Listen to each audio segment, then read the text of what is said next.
হিন্দু ধর্মাবলম্বীদের শারদীয় দুর্গাপূজা উপলক্ষে রাঙ্গামাটির বাঘাইছড়ি উপজেলা সদরে কাচালং বাজার সংলগ্ন শ্রী শ্রী রক্ষা কালী মন্দিরের আশেপাশের এলাকায় বসবাসরত হিন্দু ধর্মাবলম্বীদের মাঝে আর্থিক অনুদান ও উপহার সামগ্রী বিতরণ করেছে বিজিবির Marisha battalion ২৭ BGB. ২৮ September Marisha battalion ২৭ বিজিবির অধিনায়ক ও zone commander lieutenant colonel Jahidul Islam Jahid PSC রাঙ্গামাটির বাঘাইছড়ি উপজেলা সদরে কাচালং বাজার সংলগ্ন শ্রী শ্রী রক্ষা কালী মন্দির পরিদর্শন করেন।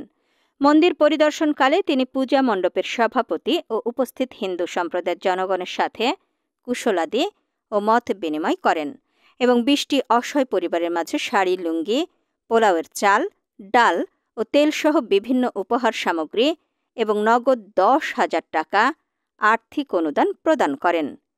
দায়িত্বপূর্ণ এলাকার আধুনিক যে সকল পূজা মণ্ডপ রয়েছে সে সকল পূজা মণ্ডপগুলোকে আইনশৃঙ্খলা পরিস্থিতি স্বাভাবিক রাখার জন্য ভ্যান্ডালিজম যাতে না ঘটে বা কোনো স্বার্থান্বেষী মহল যাতে কোনো ধরনের সমস্যার সৃষ্টি করতে না পারে, পূজা মণ্ডপে যাতে পূজা অর্চনা সুন্দরভাবে এবং সুস্থভাবে পরিচালনা করতে পারে সেই মর্মে আমরা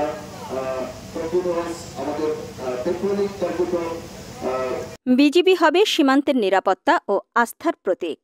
এই মূল মন্ত্রে উজ্জীবিত হয়ে সীমান্ত রক্ষার পাশাপাশি বিভিন্ন জনকল্যাণমূলক কার্যক্রম পরিচালনা করে আসছে এবং ভবিষ্যতেও এই কার্যক্রম অব্যাহত থাকবে।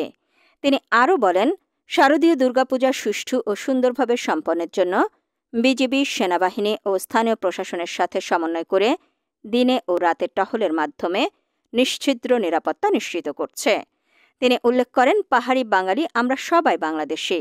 ধর্ম, বর্ণ, গোত্র নির্বিশেষে পূজা বা অন্যান্য ধর্মীয় উৎসব উদযাপন একটি সামাজিক ও সাংস্কৃতিক ঐতিহ্য।